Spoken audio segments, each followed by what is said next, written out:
మీకు కష్టాలొచ్చేటప్పుడు మీరు ఎలా ఉన్నారు? దాన్ని బట్టే మీ లైఫ్ అనేది డిసైడ్ అయ్యి ఉంటుంది.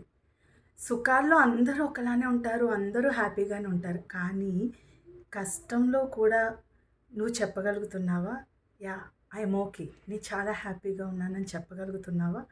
అంత కష్టంలో కూడా నా స్ట్రెంగ్త్ ఏంటి? నేను ఏం చేయగలను? నేను ఏం చేస్తే ఈ కష్టాల్లోనే నేను బయటపడతాను. ఇంకా ముందు లైఫ్ కన్నా ఇంకా బెటర్ లైఫ్ నాకొస్తుంది అని నువ్వు ఆలోచించగలుగుతున్నావా?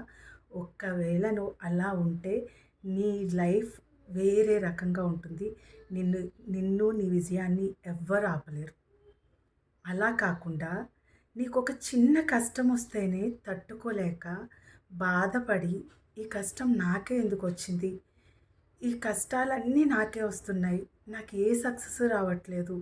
నా ఎదురుగా ఉన్నవాళ్ళు, వాళ్ళు ఏం చేయకపోయినా వాళ్ళందరూ సక్సెస్ అయిపోతున్నారు.